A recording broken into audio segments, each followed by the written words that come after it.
tingkat dasar. Kalau orang kan sekolah Quran tingkat dasar sudah ada di sini di Sayyidul Quran. Tapi sekarang saya lagi buat SD baru di Payakumbuh, kita pembina yayasan. Itu kemarin saya kumpulkan semua ketua yayasan, kumpulkan semua guru, kepalanya, kita susun kurikulum sekolah adab.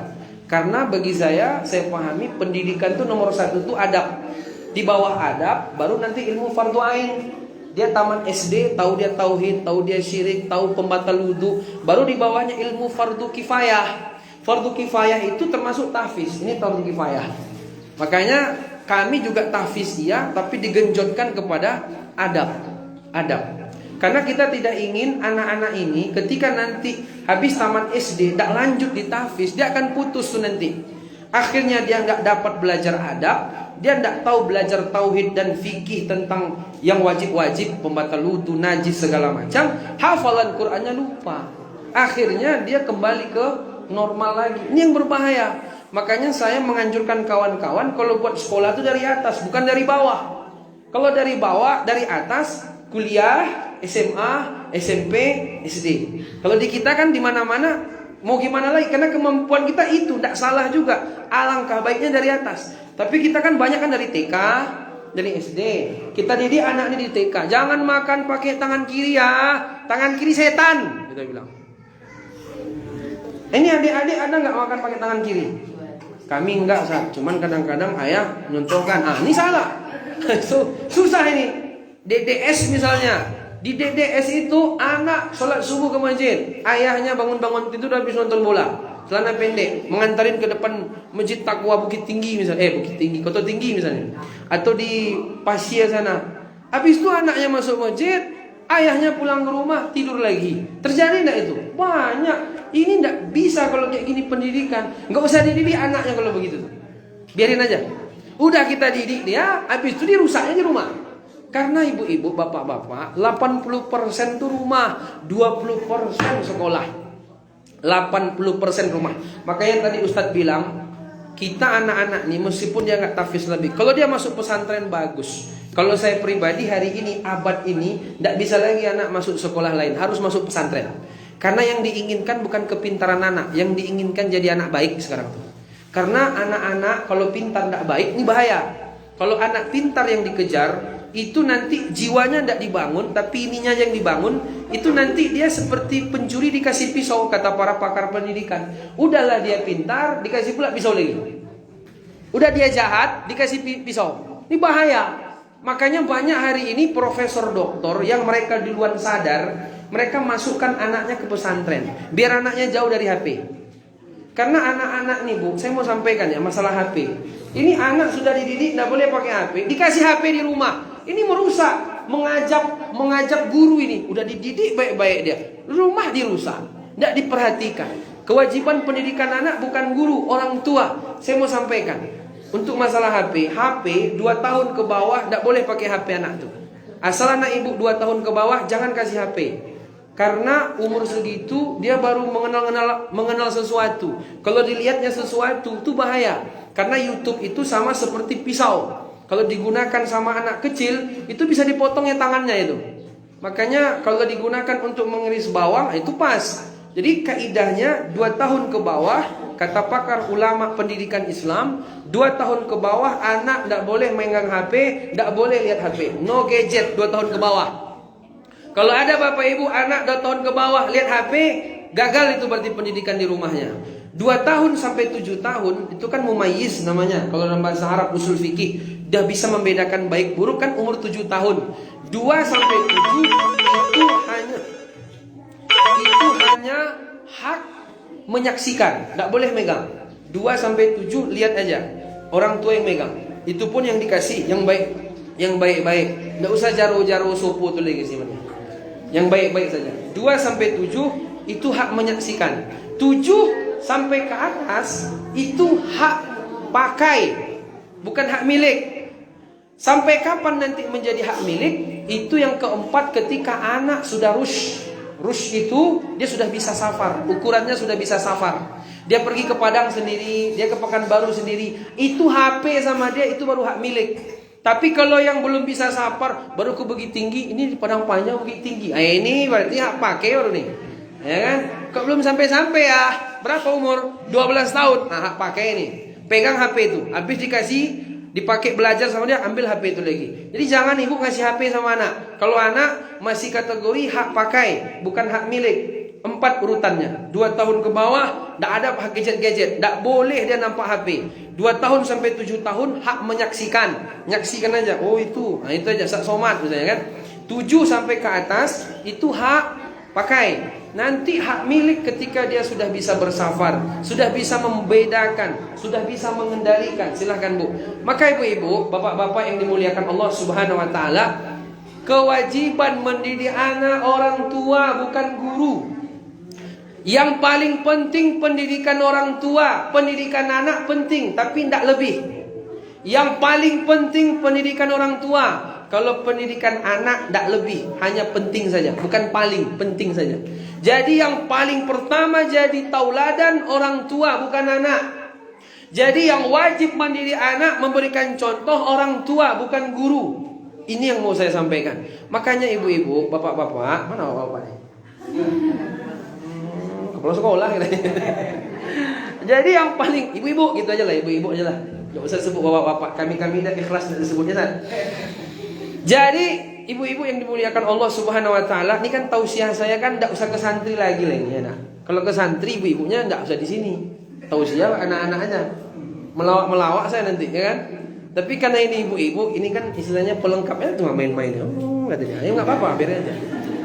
Anak-anak namanya kan. Dia mana nyambung-nyambung kali kita ngomong ini kan. Ibu-ibu ini makanya saya hadap ibu-ibu nih. Kalau guru-guru nanti aja ada nanti materi guru. Ada materi untuk anak, ada materi untuk guru, ada materi untuk orang tua. Karena 3 ini kan pendidikan. Kata Imam Az-Zarnuji dalam kitab Ta'limul Muta'allim, la budda fit tafaqquh wa ta'allum ila jiddi salasah. Dalam pendidikan harus ada 3 komponen. Yang pertama al-muta'allim, murid. Kalau tidak ada murid, apa yang mau dididik? Yang kedua guru, al-ustaz. Kalau tidak ada guru, siapa yang mendidik? Yang ketiga al-ab in kana ahya, orang tua. Kalau dia masih hidup, kalau tidak ada orang tua, mana ada murid nih? Tak mungkin tersumbu dari lubang tu dia kan, tak mungkin. Nah, jadi maka daripada itu, dari yang 3 ini, yang paling bertanggung jawab di hari kiamat, pertanggungjawaban akhiratnya ya bu ya. Jangan ibu pikir hanya pertanggungjawaban dunia, pertanggungjawaban akhiratnya orang tua. Orang tua. Makanya bu, dalam Quran itu ada 2 ayat. Satu ayat anak berbakti ke orang tua. Yang satu lagi ayat orang tua berbakti kepada anak. Nah ini penting ini. Surat Al-Isra, surat 17 ayat 23 ayat 24. Allah sebut, wa qadha rabbuka alla ta'budu illa iyyah wa bil walidaini ihsana. Allah perintahkan berbakti, mentauhidkan Allah, jangan sembah kecuali Allah, dan berbakti ke orang tua. Ini ayat Al-Isra ayat 23-24, anak berbakti ke orang tua. Ayat anak berbakti ke orang tua. Jadi kalian anak-anak ini berbakti ke orang tua. Ayatnya jelas Al-Isra ayat 23-24. Tapi yang tadi dibacakan At-Tahrim itu ayat ku anfusakum wa ahlikum naro, orang tua berbakti kepada anak. Jadi bu, yang pertama ditanya di hari kiamat bukan bakti anak kepada orang tua. Yang pertama ditanya di hari kiamat adalah bakti orang tua kepada anak. Jadi kapan anak berbakti ke orang tua? Di waktu besar.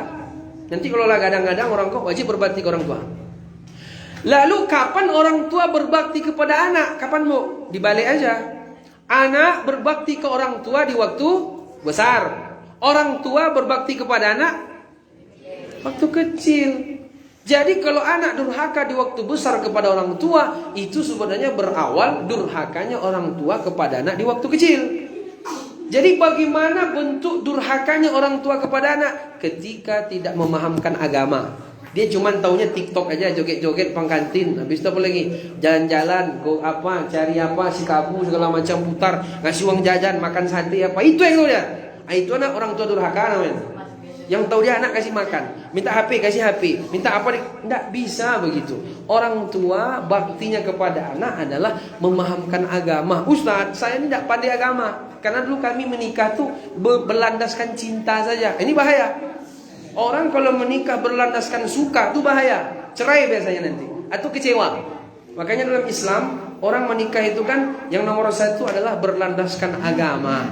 Karena bagaimanapun wajah tuh secantik apapun tiap hari dilihat mesti bosan. Apalagi kalau memang dia ada keriput nanti itu, makin bosan lagi. Makanya yang mempertahankan dia adalah ruh, jiwa. Makanya kalau jiwanya nyatu itu mesti berkawan. Ada nenek-nenek umur 70 tahun berdua 70 kakek nenek itu masih bercanda tiap hari. Kenapa? Sejiwa ada. Ada kitab namanya Az-Zawad Al-Islami, yaitu pernikahan Islam. Setebal ini bukunya. Saya cetak kemarin, saya baca. Inti pernikahan satu, sejiwa. Asal sejiwa, apapun kendala tidak ada masalah. Tidak ada sanyo di rumah, angkat tiap hari, tidak ada masalah. Tidak ada pun uang, cuman masak mie aja tapi jangan tiap hari lah, nanti kena asam lambung pula. Sesekali tidak ada masalah. Yang penting sejiwa. Kalau sudah sejiwa, aman keluarganya itu. Bagaimana sejiwa itu dilandaskan kepada agama? Kalau tidak dilandaskan kepada agama, kita mau begini, dia mau begitu, ributlah terus akhirnya. Pecah karam kapal di lautan. Tapi mau dikaramkan takut juga. Yaudahlah, susah-susahlah kita terus. Tidak pernah bahagia. Di luar nampaknya senang-senang, di dalam tidak tanggung, hancur luar biasa. Kenapa? Karena tidak berlandaskan agama. Seorang istri taat kepada suami karena jajan, bukan, tapi karena perintah Allah. Nah, itu anak berbakti ke orang tua, bahkan bukan karena orang tua melahirkan dia, tapi karena perintah Allah. Itu paling tinggi. Maka Bapak Ibu yang dimuliakan Allah Subhanahu wa taala, yang wajib mendidik anak adalah orang tua. Mulailah orang tua menjadi tauladan. Jangan lagi orang tua justru malah merusak anak. Sudah dididik anak baik-baik pakai jilbab, mamanya nggak pakai jilbab. Ini kira-kira merusak atau mendidik? Merusak. Jadi begini Bapak Ibu ya, saya mau menyampaikan nih terkait masalah orang tua. Meskipun orang tua tidak bisa mendidik anak, pertama mulailah belajar agama. Kalau bisa pengajian seminggu 3 kali, jangan sekali 3 bulan. Itu pun kalau hadir sekali, besok saya absen lagi, kan udah hadir kemarin. Besok hadir sekali, besok libur lagi. Setahun 2 kali hadir namanya itu. Tidak bisa. Makanya paling enggak seminggu 3 kali pengajian itu. Ibu-ibu ada pengajian seminggu 3 kali? Enggak ya? Berarti masukkan pesantren lagi namanya. Nah mungkin kan. Makanya saya Bapak Ibu, rencana kami di Bukit Tinggi itu buat pesantren mahasiswa lagi, bukan pesantren tingkat SMP SMA. Karena banyak anak IAIN itu dia sudah sadar sekarang pengen pesantren. Karena anak kalau masuk pesantren bisa baca kitab kuning itu anugerah. Nanti sudah tua terasa itu. Kalau sekarang mungkin belum terasa, karena ibu-ibu masih muda ya kan. Nanti udah mau mati terasa tuh nanti. Karena saya banyak menjumpai orang kayak gitu. Karena kan ceramah keliling-keliling nih ke Padang, Pasaman, Painan. Banyak ketemu orang-orang kaya, capek dengan kekayaannya itu. Dapat saya cincin satu. Nampak ibu? Nah, ini nggak tahu nih apa isinya. Yang ngasih saya ini kemenakan Bung Hatta di Bukit Tinggi. Dia udah tua bapak tuh, umur 83 tahun, tapi bawa pistol. Padahal dia bukan polisi, orang kaya dia. Bajunya 125 setel, di rumahnya keramik semua. Ceramah kita di Masjid Raya, dia hadir di situ, menangis dia. Berarti semua besok Allah minta pertanggungjawaban kepada saya, Ustaz. Iya, kenapa enggak dari dulu saya paham agama? Agamanya diingat lagi. Karena sudah tua. Makanya yang paling penting didakwahi itu bukan orang tua. Yang paling penting didakwahi anak muda. Anak muda. Karena anak muda, anak-anak begini, anak-anak dan anak muda itu paling penting didakwahi. Cuman banyak dai-dai ini yang banyak diceramahinya orang tua. Orang tua itu tidak pun diceramahi, nanti sebelum mati pun tobat juga ya itu nanti. Udah kena gula, kena stroke, kena ini, malaikat maut sudah membayang-bayang, baca Quran lagi. Tahfiz lagi. Mana bisa tahfiz? Sebentar lagi pindah alam. Alam apa namanya Bu? Alam barzah. Setinggi apapun anak kita sekolah, profesor pun dia, ahli di bidang corona, ahli di bidang apa gitu. Yang ditanya di kuburan pelajaran TPA, man rabbuka, siapa Tuhanmu? Tahu enggak dia tauhid? Enggak tahu dia. Kena hantam malaikat. Man nabiuka, siapa nabimu? Tahu dia nabi? Enggak kenal kali. Ada kemarin di Facebook kita lihat anak SMA pakai jilbab. Sebutkan rukun iman. Enggak tahu dia rukun iman. Sebutkan artis terkaya di Indonesia. Tahu dia semua tuh. Raffi Ahmad punya Marawa di Padang. Ini Atta Halilintar, siapa-siapa. Disebut semua. Ini anak-anak begini gagal ini berarti dididik orang tuanya. Mati nanti orang tuanya kena hantam sama malaikat mungkar nakir ini, punya anak yang begitu-begitu ini. Nah, emosi saya dua ya. Ya, santai Bapak Ibu. Saya kalau ceramah pendidikan biasa, kita sudah biasa. Jadi memang kewajiban mendidik anak, saya ulang lagi, orang tua bukan guru.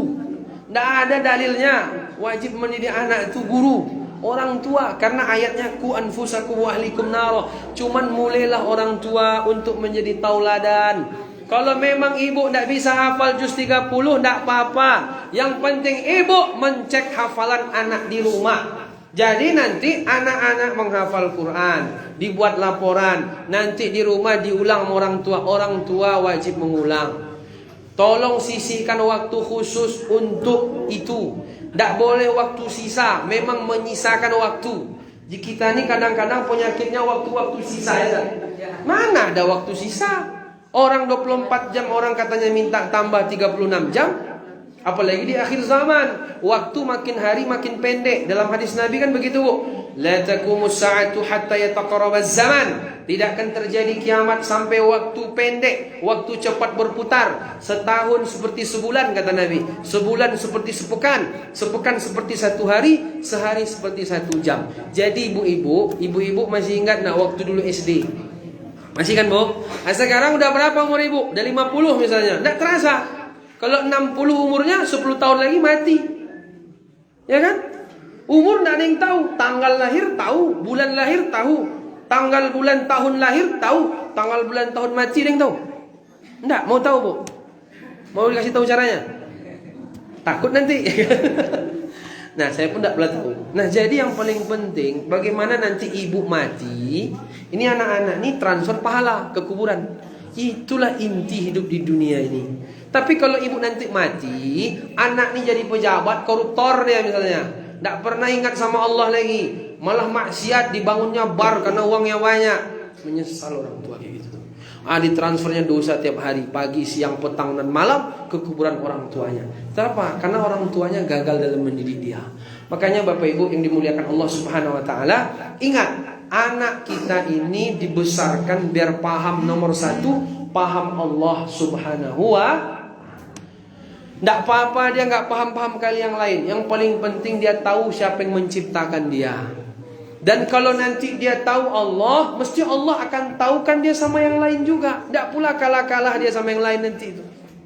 Banyak sekarang tuh anak hafiz Quran, dia masuk ke dokteran. Dan tidak masanya lagi memisah-misahkan ilmu. Yang ilmu agama. Oh, kalau belajar agama itu Ustaz, itu jadi Ustaz tuh nanti. Kita belajar agama ini bukan untuk jadi Ustaz. Mau dia Ustaz tidak Ustaz, yang penting paham agama. Itu yang paling wajib. Karena pertanggungjawaban akhirat nomor satu, ibu-ibu sekalian. Ibu-ibu yang dimuliakan Allah dan anak-anak yang kami muliakan dan guru-guru yang kami banggakan. Maka daripada itu kita harus sadar bahwa orang tua yang paling nomor satu bertanggung jawab pendidikan anak. Itu nomor satu. Kemudian yang kedua, pendidikan yang paling penting bukan anak, tapi pendidikan orang tua yang paling penting. Karena orang tua yang harus mengajari anak sebenarnya. Tapi karena kita terlanjur dulu mungkin tidak belajar agama, kita tidak begitu sadar, kita taunya dunia, maka mulailah belajar agama. Inilah batu loncatan untuk orang tua bisa hijrah.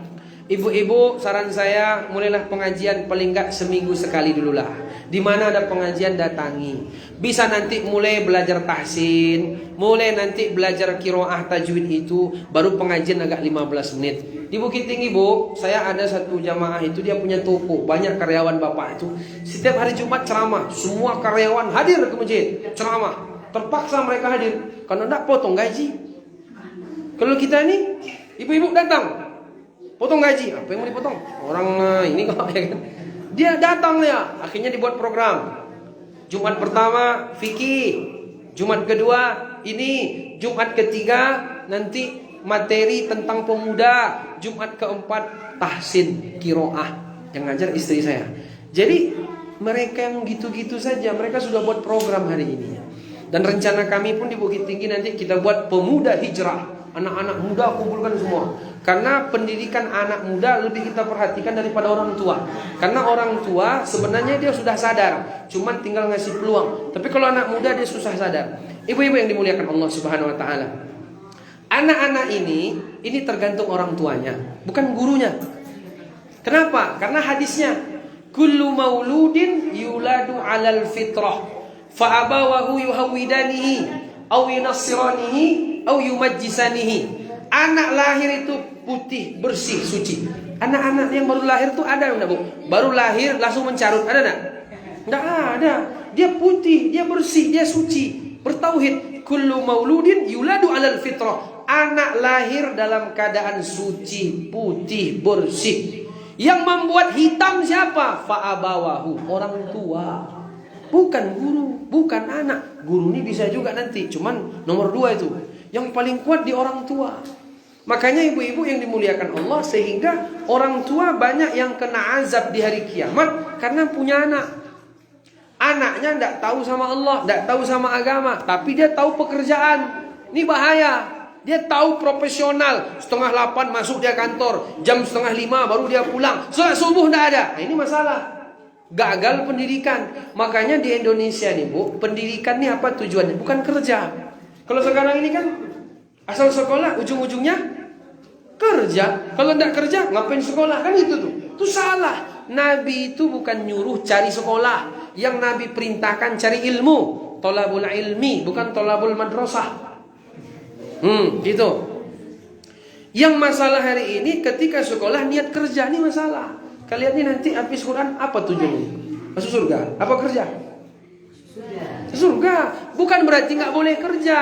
Boleh, tapi tidak proporsional kalau mikir sekolah untuk kerja.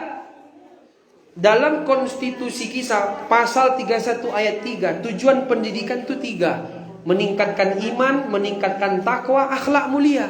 Tapi ini dihianati sekolah-sekolah. Karena sekolah yang hebat dipandang orang, guru-guru, orang tua, tamat situ kerja kemana? Ada enggak itu tujuannya? Enggak. Tujuan sekolah itu, tujuan pendidikan meningkatkan iman, takwa, akhlak mulia. Jadi ketika saya ceramah di Sujunjung, ada dinas pendidikan. Saya bilang, Pak, buat peraturan, lulus UN, salat subuh jamaah ke masjid. Kalau enggak salat subuh, enggak usah luluskan UN dia. Karena tujuan pendidikan iman, takwa, akhlak mulia. Tidak ada kerja di situ. Kita kerja, tidak kerja Bapak Ibu. Rizki kita sudah ditetapkan. Cuman bukan berarti kita nggak kerja. Ustaz, saya sekolah, saya 1, S2, S3 belum selesai lagi. Ceramah pergi sana pergi sini. Kerja, saya kerja sekedar-sekedarnya aja. Lebih banyak malah saya nggak kerja. Tapi alhamdulillah rizki ada saja. Karena rizki sama gaji beda, Bu. Kalau rizki kita 10 juta bulan ini, gaji 2 juta, yang 8 juta Allah tambah itu. Kalau rizki kita itu 2 juta, gaji 8 juta, yang 8 juta Allah ambil itu. Rizki sama gaji beda. Rizki sama tabungan sama hutang beda. Jadi orang kalau rizkinya sudah habis, dia mati. Makanya orang kalau mati kan namanya wafat. Apa wafat artinya, Bu? Cukup, udah cukup rizki mati. Makanya ini kalau rizki saya ini saya makan nih. Kalau nggak rizki saya nggak saya makan. Cuma jangan mati dulu lah. Makanya dulu ada kisah di zaman salaf, seorang pemuda masuk sumur. Masuk sumur lama, dalam, tidak mati-mati. Sampai Allah utus pedagang susu. Diambillah dia dari sumur tadi. Didudukkan dalam lemas-lemas ditelan air kan. Kalian pernah tenggelam enggak? Enggak ya? Pernah? Belum lagi. Kalau Ustaz pernah. Hampir mati. Alhamdulillah nggak mati. Ya kan? Di Jogja Ustaz, renang kami di Pantai Sadeng. Waktu itu ditarik sama ombak. Pantai Selatan itu kan ngeri. Kita so hebat, orang pulau kita pikir kan. Kira ditegur sama Allah, mau mati habis itu. Akhirnya selamat juga, sampai sekarang hidup. Kata kawan-kawan, tim SAR tak berani turun membela waktu itu menjemput saya ke tengah laut. Kayak anak Ridwan Kamil itu lah, tapi nggak gitu-gitu kali kita. Tapi selamat, alhamdulillah. Tapi waktu itu pikiran saya kayaknya bentar lagi mati nih. Karena udah nggak kuat diputar sama ombak. Jauh, orang jauh sana, kita jauh di sini. Kiranya ada ombak satu membantu atas izin Allah, didorongnya saya. Semangat lagi kita. Barulah tim SAR itu melempar-lempar ban.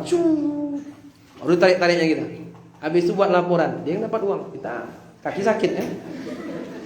Padahal udah mau dekat, baru diselamatkan kita kan. Jadi Masya Allah, pemuda ini diselamat. Akhirnya pedagang susu datang mau ngambil air di padang pasir kan. Mau ngambil air. Ketika itu mereka ambil air kiranya orang. Habis itu diminumkan segelas susu. Minumlah Pak, minum. Setelah dia diminumkan anak muda tadi, lalu mereka tanya, bagaimana Anda kok bisa jatuh ke dalam sumur? Bukan tidak nampak sumur segede ini. Diceritakannya bu, tadi saya begini. Dia bercerita sambil simulasi. Itu pula salahnya dia. Sambil praktek. Jatuh yang kedua kali mati. Jatuh pertama tidak mati. Jatuh kedua mati. Di mana letak perbedaannya? Perbedaannya catatan malaikat maut. Ini anak ini memang mati dalam sumur. Takdir dia 50.000 tahun sebelum bumi diciptakan. Cuman masih ada rezeki dia segelas susu lagi. Balik. Belum mati lagi. Balik lagi. Allah utus pedagang susu, kan sunnatullah, ada asbab musabab. Diminumkan. Selesai, masuk lagi ke dalam, mati lagi. Kita ini kok belum mati-mati ibu-ibu nih bu? Karena mungkin masih ada nasi goreng 3 piring lagi belum dimakan nih, jangan-jangan. Atau 3 ton beras yang belum dimakan. Nanti pada akhirnya setelah habis rezeki itu mati kita. Harusnya yang cepat mati yang paling banyak utang nih maunya nih. Utang 30 juta, matilah itu duluan, dah habis rezeki dia. Tidak begitu. Atau yang nggak mati-mati, yang paling banyak uang di tabungan di bank. Tapi ternyata orang kaya ini mati cepat juga kadang. Bahkan orang kaya itu bu ya lebih cepat mati pada orang miskin loh. Kalau kayak gitu kita miskin aja lah nak, biar lama mati sedikit. Karena orang kaya, kalau saya perhatikan di kota-kota cepat mati ya. Mati cepat, urusan banyak, keluarga ribut. Memang mobilnya Pajero, ya kan? Alfa, mau rumah mewah, utang banyak. Utangnya sama kayak asetnya. Kalau uangnya 10 miliar, utang 10 miliar. Imbang, cuman di depan kita gaya-gaya dia. Oppo, mobil HP Apple 15 juta, utangnya banyak tuh. Saya banyak ketemu kayak gitu. Utang banyak, ribut sama bini, ribut sama anak, dikejar-kejar sama bank, kemudian dia stres, umurnya pendek. Makanya orang kaya penyakitnya ngeri-ngeri. Saya ada jamaah itu, dia kerja Pertamina Pusat. Asal apa-apa saya minta transfer sama dia, tolong bantu ini, tolong bantu itu. Itu penyakit dia apa terakhir? Darah putih mengalahkan darah merah, kata dia. Penyakit apa tuh Pak? Saya bilang. Pokoknya ngeri nih Zat, kata dia. Aneh-aneh. Ada yang kemarin orang kaya juga, penyakit menantunya itu tumor otak, aneh-aneh aja. Ada saja Allah kasih ujian, imbang gitu Bu. Cuman orang tuh pandai menyembunyikan, itu masalahnya. Dan kita nih pun menilai orang tuh apa yang nampak aja, ndak apa yang dirasa. Jadi jangan apa yang dirasa Bu ya, tapi jangan apa yang nampak ya, tapi apa yang dirasa. Itulah bahagia. Bahagia itu beda sama senang. Senang apa yang nampak, tapi kalau bahagia apa yang dirasa. Bisa orang hidupnya sederhana, penghasilan sebulan 1.500.000, tapi dia bahagia. Ada orang hidupnya sepertinya mewah, penghasilan sampai 50 juta, 100 juta sebulan, tapi hidupnya sengsara. Cuman dia pandai menyembunyikan aja. Kalau nanti cerita kita berdua, ngeri tuh cerita. Namanya kita ustadz nih kan, nanti kan habis ceramah datang orang menangis-nangis. Saya ini banyak masalah. Tapi yang sosok bilang yang lain ya, kita aja aman tuh Pak. Apa masalah Bapak? Bini saya selingkuh, apa? Banyak aja masalahnya. Terakhir kemarin, seminggu yang lalu atau 2 minggu lalu di Batu Sangkar, ada seorang perempuan, dia anaknya 2, tiba-tiba dia mau bunuh diri. Tuh hubungin saya, dari mana dapat nomor saya? Ustadz kemarin ceramah di Al-Hakim Padang, ada jamaah sana ngasih nomor Ustadz ke saya mau bunuh diri nih Ustadz, soalnya utang udah banyak. Gimana menurut Ustadz? Jangan, kalau ibu bunuh diri itu bukan solusi. Pertama, tinggal anak ibu. Kenapa ibu gak cerita ke orang tua? Orang tua saya udah kena gula. Nanti kalau saya ceritakan saya banyak utang, bentar lagi saya mau dipenjarakan sama bank. Naik gula orang tua saya. Bagus lah tuh, kan irit gula nanti. Saya bilang kalau ibu mati, ibu dah siap Bu ya. Nanti kata Nabi, orang yang mati bunuh diri itu nanti di hari kiamat dibangkitkan oleh Allah sebagaimana terakhir dia bunuh dirinya. Kalau ditusuk pakai pisau, dia tusuk tangan, dia tusuk terus badannya pakai pisau ketika dibangkitkan. Ibu di kuburan diazab sama Allah. Karena ibu bukan hidup di dunia saja. Ibu akan hidup lagi setelah ini. Namanya alam barzah. Habis itu ibu akan bangkit lagi di alam akhirat. Ibu akan masuk neraka. Kekal selama-lamanya. Takut dia. Bunuh diri lah saya bilang. Gak jadi bunuh diri. Itu tadi banyak utang. Nah jadi Bapak Ibu yang dimuliakan Allah Subhanahu wa ta'ala. Kembali lagi ya. Ini yang paling penting. Anak-anak ini jadi anak soleh. Jadi anak yang baik. Bukan anak pintar. Jangan mati-matian mendidik anak jadi pintar, salah. Itu yang dilakukan sekolah-sekolah hari ini. Yang dibangun tuh jiwanya, bukan hanya jasadnya Bu. Kita nih 2 unsur Bu. Satu unsur jasad, yang satu lagi unsur jiwa. Kalau unsur jasad bisa pakai makan. Nih sakit kepala, itu menandakan lapar, makan. Hilang sakit kepala kita, ya kan? Itu apa? Ini jasad ini. Tapi kalau jiwa, baca Quran, doa. Kita dua unsur, satu unsur jiwa, satu unsur jasad. Kalau unsur jasad dia pakai makan. Tapi kalau unsur jiwa dia pakai baca Quran, berzikir, berdoa. Maka kalau ada orang kaya raya tidak pernah taat sama Allah, berarti yang dibangunnya jasad, bukan jiwa. Padahal tidak ada kebahagiaan melebihi ketenangan jiwa, betul? Iya, kalau Allah buat hati kita sedih, banyak peluang kita tidak akan bahagia kita. Tapi kalau kata orang kita sakit, kurang apa, kurang ini. Tapi kalau jiwa kita sehat, badan kita ikut sehat, hidup kita bahagia. Ini yang salah selama ini. Makanya jangan mati-matian mendidik anak jadi orang pintar, tapi mati-matian mendidik anak jadi orang baik, ya Bu ya. Karena baik sama pintar beda. Akal yang membedakan manusia sama binatang tuh akal, Bu. Akal itu bisa bikin dua, bisa bikin pintar, bisa bikin baik. Tapi orang dikatakan tidak punya pri kemanusiaan, orang dikatakan kurang ajar bukan karena bodoh, tapi karena jahat, betul? Jadi baik lawannya jahat, pintar lawannya bodoh. Yang wajib jadi orang baik, jadi orang pintar tidak wajib. Tapi kalau nanti dia pintar, lalu dia baik, kemudian dia pintar, lebih bagus. Makanya urutan anak ini ada 4 macam, Bu ya. Saya mau sampaikan terakhir penutup. Yang paling bawah, pintar jahat, ini bahaya nih. Makanya kata KPK, koruptor-koruptor itu 86% S2. Pintar dia tuh kan? Tapi saya tidak pula pintar. Saya S2 juga, tapi tidak pintar. Baik. Lebih banyak baiknya pada pintar. Jadi koruptor itu 86% S2, Bu. Maka bagus tamat SMA aja lah, nggak usah S2 lagi. Koruptor nanti lama-lama dosa masuk neraka kita dimana. Ini karena dirikannya mati-matian jadi orang pintar. Ya kan? Nanti ikut ini, ikut itu, sampai ke Amerika, lomba ini dapat uang, dapat ini, itu bagus, tidak salah pula. Tapi jangan lupakan jadi orang baik. Karena yang paling berbahaya nomor 4, anak pintar tapi jahat, itu bahaya. Yang nomor 3 agak mending, Bu ya. Dia jahat, goblok, itu agak mending segitu. Bila goblok aja, jangan kasih ilmu lagi. Makanya kata para ulama, jangan ajarkan orang yang tidak beradab ilmu. Tunggu dia beradab baru kasih ilmu. Kalau tidak nanti bahaya itu. Sama kayak dia pintar dikasih pisau, dia jahat, berarti pencuri dikasih pisau, itu bahaya. Udahlah mental pencuri dikasih pula pisau lagi, itu makin mantap jadinya dia. Nomor 3 agak mending, goblok tapi jahat. Yang nomor bawah apa, Bu? Pintar jahat, ini bahaya kali ini. Nomor 3 goblok jahat. Nomor 2 agak baik lagi, dia baik tapi tidak pula pintar-pintar kali. Tidak apa-apa, yang penting dia baik. Kita amanahkan uang, dia bagus. Kita suruh, dia mau. Ada ketemu orang tua, disapa. Tapi ditanya dia kali-kali, 3 kali 3 kami nggak tahu dia. Saya pun nggak tahu juga kalau kayak gitu kan. Karena panjang kali-kalinya. Jadi nomor 2, nomor 1 dia baik kemudian pintar. Makanya, Bu, dalam hadis Nabi itu selalu kalimatnya baik. Apa kalimat Nabi? Khairukum man ta'allamal Qur'an wa 'allamahu. Khairukum li ahlihi. Dalam Al-Qur'an, kuntum khairu ummah. Kalian sebaik-baik umat. Sebaik-baik kalian orang yang paling baik kepada istrinya. Mana Bapak? Ada ini.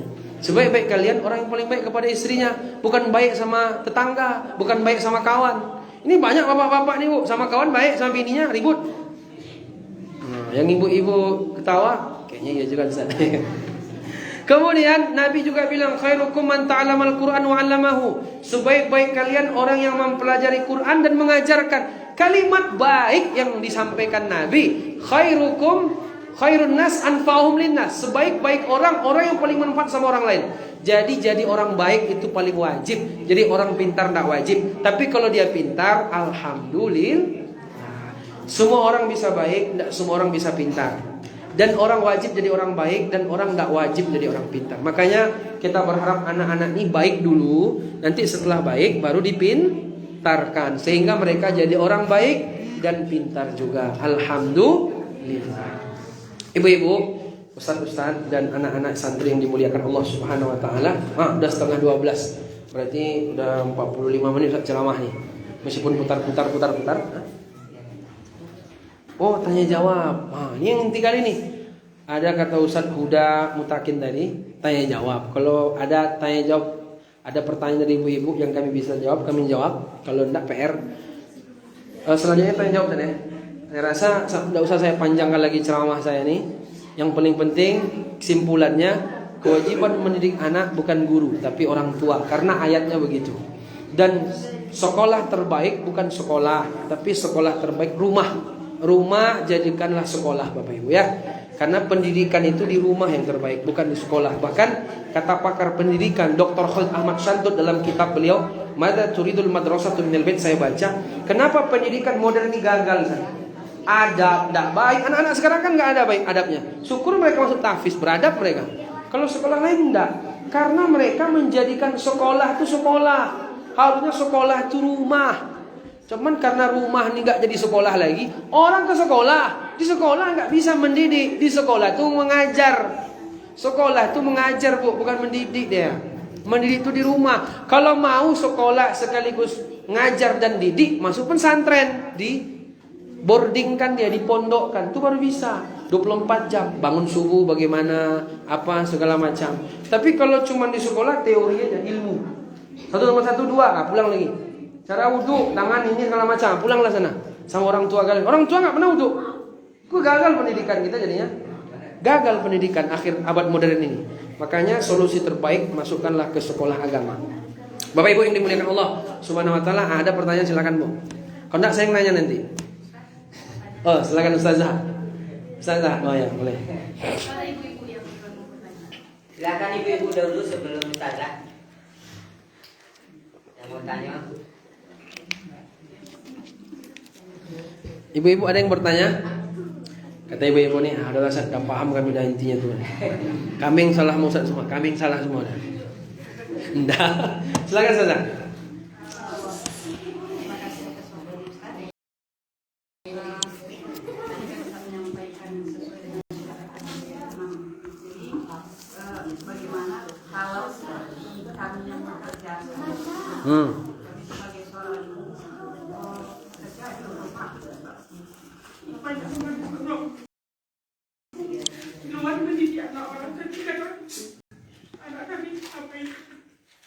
Iya. Bagaimana gitu saya? Oke. Di sisi lain kita ingin ada sedikit ilmu terus kita sampaikan, tapi di sisi lain ada dilema saat kita akan meninggalkan murid-murid demi keluarga demi anak-anak. Iya. Betul. Ini pertanyaan yang luar biasa saja ya, ibu-ibu sekalian. Ini pertanyaan ini sebenarnya ditanyakan tapi agak jarang. Karena ini pertanyaannya lebih kepada spesifik, yaitu pertanyaan guru. Guru satu sisi dia mendidik anak, tapi di sisi mendidik orang lain, anak orang lain. Tapi satu sisi suami mau tidak mau bekerja, itu kan mencari nafkah. Tapi saya mau komentari dulu Ustazah dari suami ya. Suami laki-laki itu kan bahasa Arabnya apa bahasa laki-laki Ustaz? Ar-rijal tuh jamak. Kalau mufradnya rojulun. Dan rojulun itu suami. Kalau kaki bahasa Arabnya rijulun ya, kaki. Jadi bahasa Arab itu kalau kalimatnya mirip, cuman lafaznya beda, itu mesti ada kemiripan artinya. Jannah, surga, tidak pernah nampak. Tertutup jannah itu kan, tidak pernah nampak.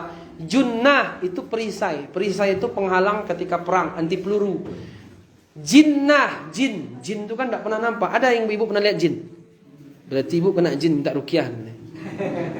Saya alhamdulillah meruqyah orang tapi belum pernah lihat jin sampai hari ini. Dan saya tidak pengen juga lihat jin ya kan. Ngeri dia kalau dilihat. Jadi kalimatnya begitu. Kemudian seorang suami itu rojulun, laki-laki. Yang namanya rojulun itu erat sekali dengan namanya kaki, rijlun. Yang namanya kaki berjalan keluar. Makanya seorang laki-laki harus banyak dia keluar dalam rangka mencari nafkah. Adapun perempuan dia banyak di rumah. Sebagaimana Maryam mendidik anaknya Isa bin Maryam. Maryam perempuan itu Bu mencari uang, mencari nafkah itu dari rumah dia sebenarnya. Ini mungkin agak beda Ibu mendengar saya ngomong ya. Kok ibu-ibu cari nafkah dari rumah? Nanti akan bisa saya jelaskan. Insya Allah kapan-kapan kajian wanita yang tidak biasa. Wanita-wanita yang tidak biasa ada 4. Asiyah, Khadijah, Aisyah dengan dengan Maryam. Kan disebut Nabi itu.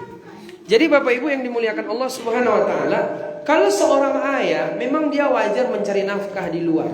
Tapi ayah tetap hadir untuk anak-anaknya. Karena dalam Quran komunikasi anak dengan orang tua ada 17 ayat. 14 ayat kepada ayah. Salah satunya Nabi Yusuf sama ayahnya Yakub. 2 ayat sama ibu. 1 ayat kedua-duanya. Jadi kan 17 ayat.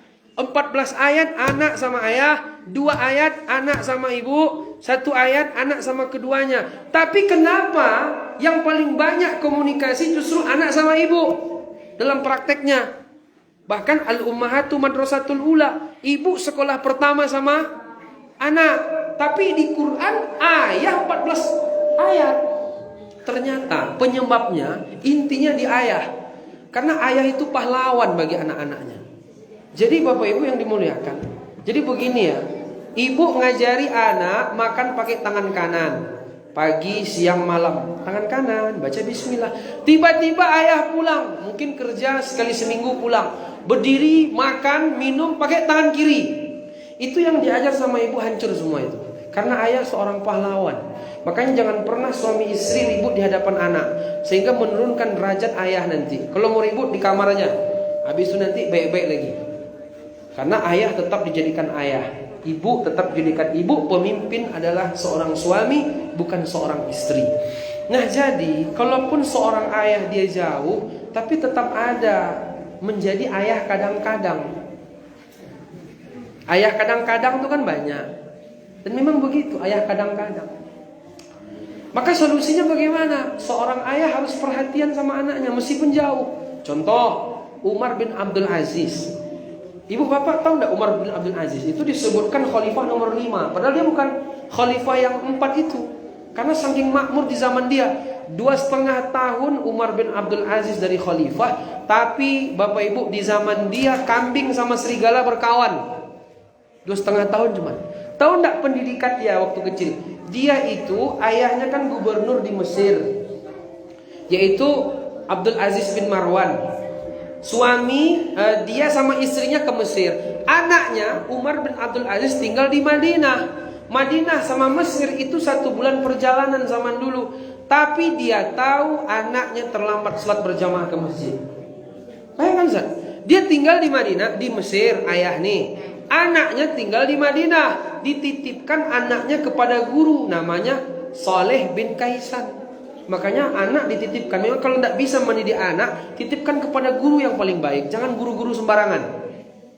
Karena pendidikan itu apa siapa, bukan di mana. Apa-apa gurunya, siapa gurunya, apa-apa ilmunya, bukan di mana. Fasilitas nomor sekian. Bahkan lebih bagus pendidikan itu terbatas, tidak boleh mewah-mewah pendidikan itu. Jadi dengan keterbatasan orang lebih hebat daripada dengan kemewahan. Saya tidak setuju Bapak Ibu kalau ada pesantren sekolah mewah-mewah, tidak bagus itu. Untuk nak kelas 1 oke lah kita laundry. Untuk aliyah tidak boleh laundry lagi, harus cuci sendiri. Karena kita akan mendidik anak di masa akan datang. Kalau senang semua siap, tapi kalau susah tidak semua siap, harus dilatih dari kecil. Nah, jadi Bapak Ibu yang dimuliakan Allah, ketika Umar bin Abdul Aziz terlambat berjamaah ke masjid, gurunya buat surat kirim ke ayahnya, sebulan sampai. Umar bin Abdul Aziz, wahai gubernur terlambat berjamaah ke masjid. Apa kata ayahnya di Mesir? Kirim surat sebulan lagi. Coba cek apa penyebab terlambat ke masjid berjamaah. Bukan tidak berjamaah, terlambat berjamaah. Setelah dicek, kiranya Umar bin Abdul Aziz ini suka sisir rambut dia. Bersisir-sisir itu lama. Akhirnya terlambat berjamaah ke masjid. Dikirim lagi surat. Anak anda, wahai gubernur, terlambat ke masjid karena dia suka sisir rambut. Kirim lagi surat balik, sebulan lagi. Tolong gunduli kepala dia. Jadi meskipun sebulan perjalanan, dia tahu apa yang terjadi kepada anaknya di Madinah. Hari ini Bapak Ibu, kita tidaklah jauh-jauh dong. Kita tinggal misalnya di Bukit Tinggi. Suami atau ayah bekerja di Padang Panjang. Setengah jam sampai, udah ada mobil hari ini. Oke, ditambah ada video call. Maka manfaatkanlah kecanggihan untuk memantau anak. Boleh ayah tuh mencari nafkah karena dia rojulun. Rojulun artinya ada kalimat rijlun kaki, kerjanya jalan-jalan, ya kan? Perempuan di rumah, orang laki-laki keluar rumah karena dia jalan-jalan, itu wajar mencari nafkah, tapi tetap ada waktu menjadi ayah sesekali. Makanya Nabi Yakub itu, Nabi Yusuf ketika digoda sama Zulaiha, ketika itu kan walaqad hammat bihi wa hamma biha, yang ibu angkatnya udah suka kali sama dia. Yang dia pun dah mulai. Karenanya fitnah terbesar laki-laki kan perempuan. Nabi aja goyang. Tapi ketika itu nggak jadi Nabi Yusuf melakukan perbuatan yang tercela. Karena yang dia ingat ayahnya, bukan ibunya. Dalam tafsir begitu. Ayahnya, Yakubnya yang diingat sama dia. Bukan ibunya. Ayahnya. Karena ayah pahlawan. Meskipun ayah ini kadang-kadang. Cuman kadang ayah ini tidak mau pengajian. Itu susahnya. Sehingga kita sampaikan, ayah tidak pernah tahu. Yang tahu ibu terus. Sementara ibu ini kan manajer, ayah kan direktur. Susah. Pas pulang ke rumah, ya ayah begini. Dia direktur, awak manajer, kalah. Sehingga tersebutlah kesan yang mendidik suami sekarang istri. Bukan anak suami lagi sebagai imam. Imam posisi jadi makmum, makmum maju menjadi imam. Kan tidak bisa. Kita juga, jadi emosi kita dibuatnya. Perempuan kalau terlalu banyak kegiatan, dia emosi nanti itu, cepat emosinya. Makanya seorang suami harus paham kondisi istrinya, emosi apa tidak. Karena kalau orang sibuk kerja, nanti di dalam, di luar juga itu emosi. Jangan salahkan seorang istri agak kurang ketaatan kepada suami. Karena dia memaksa istrinya kerja double.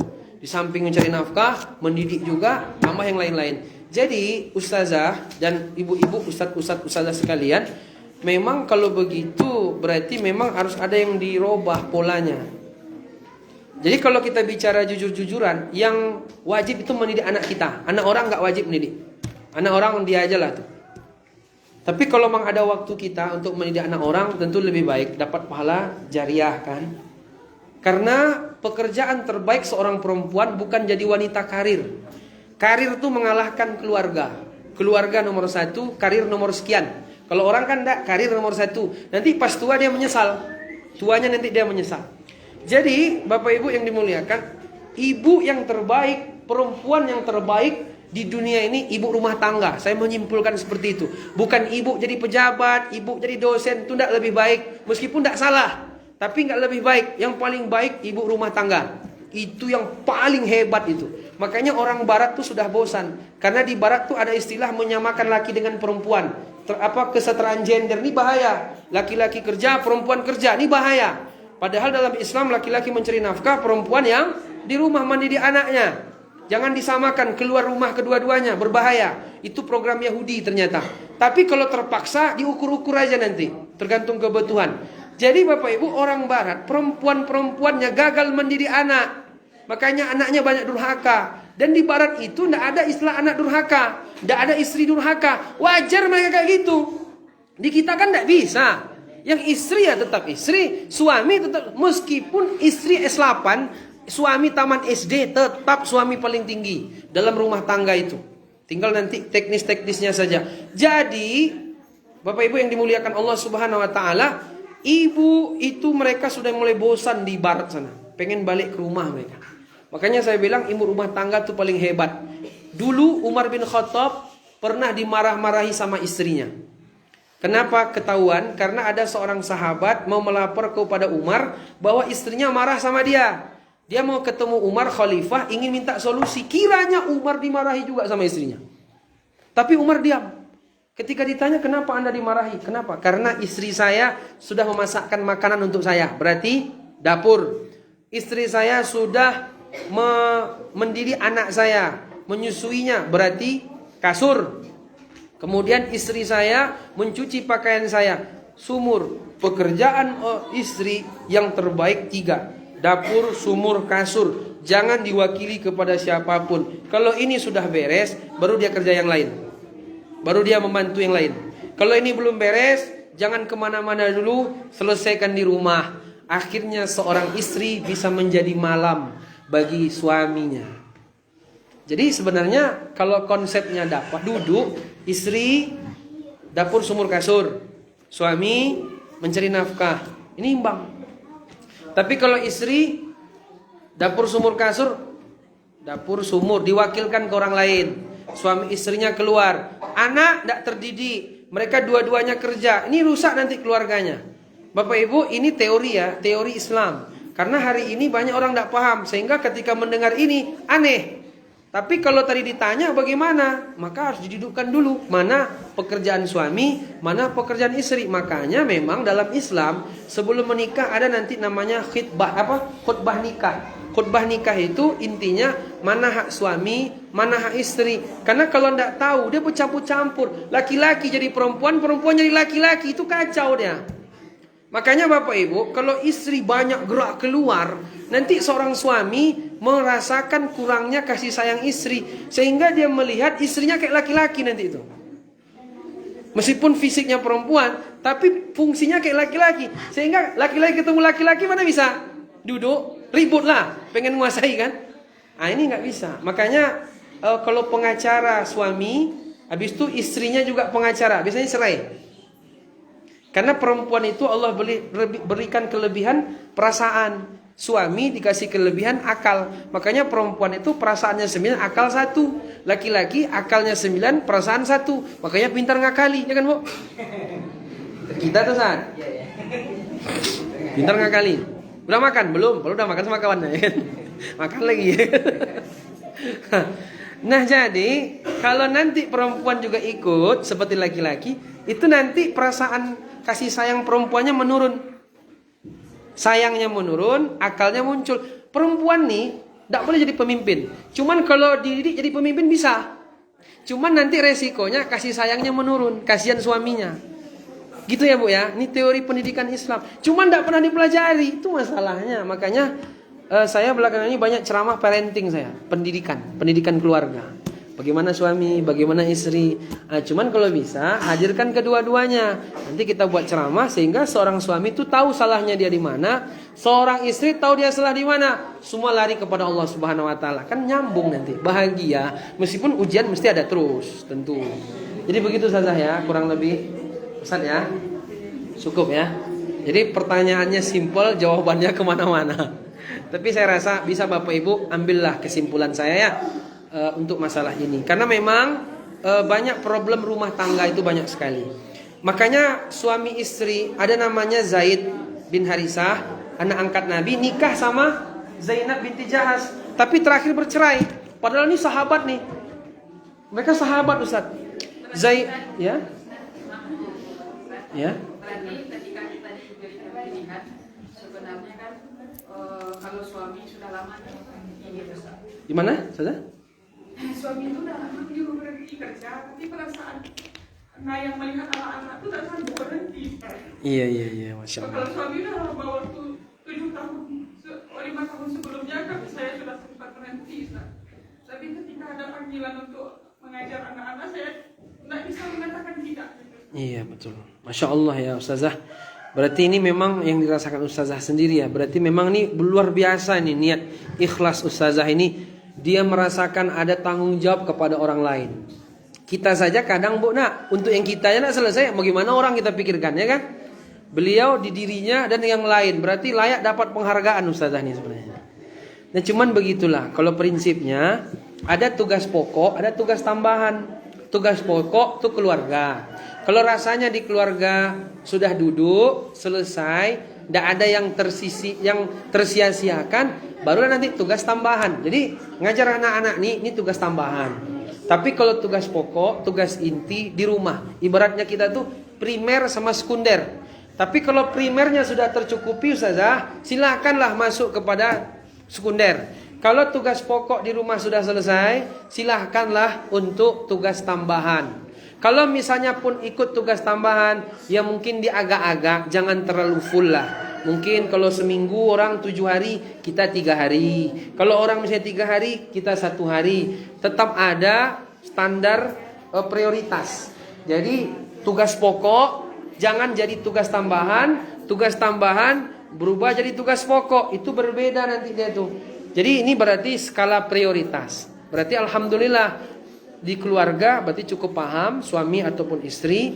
Berarti tinggal lagi nanti ya memahami. Karena gini, kalau terkorbankan keluarga, sementara itu pokok. Sementara yang orang lain tuh tanggung jawab keluarga yang lain pula. Kalau kita ke situ berarti terbalik, bukan prioritas. Itu bermasalah. Justru yang tugas pokok di nomor 1 kan, tugas tambahan diukur-ukur aja nanti. Mungkin kita saja ya. Mohon maaf, mudah-mudahan bermanfaat. Saya yakin Ustazah ini berbicara dari hati beliau, karena antara dua hal yang beliau mau bela kemana, ini juga penting, ini penting. Di sini kita ini kan, ini terbengkalai. Di sini ini kayaknya di sini agak berat pula di dalam nanti. Ya mau nggak mau lah. Tapi insya Allah al jaza min jinsil amal. Orang itu pahalanya tergantung kesusahan apa yang dia rasakan. Makin besar susahnya, makin besar pahalanya. Yang santai-santai kayak saya nih, kayak kita Ustaz, kayaknya sibuk juga nih kayaknya. Masih nanam Ustaz, enggak lagi ya? Masih nanam buncis enggak ya? Wah, berarti ini sibuk juga. Kalau saya memang di rumah aja tiap hari. Jadi banyak pahalanya. Lebih banyak pahala daripada yang lain. Itu tentunya nanti akan dirasakan setelah mati di alam akhirat. Mudah-mudahan semua kita husnul khotimah. Amin ya rabbal. Bapak Ibu, saya mohon maaf nih kalau silap salah dalam ucapan. Karena sudah jam segini, saya langsung ke padang luar saja ini. Kita ada ceramah zuhur setiap hari Ahad di padang luar, di musola dalam pasar tuh Bu. Jangan sering ke situ biasanya kan. Nanti ketemu kita situ. Assalamualaikum warahmatullahi wabarakatuh.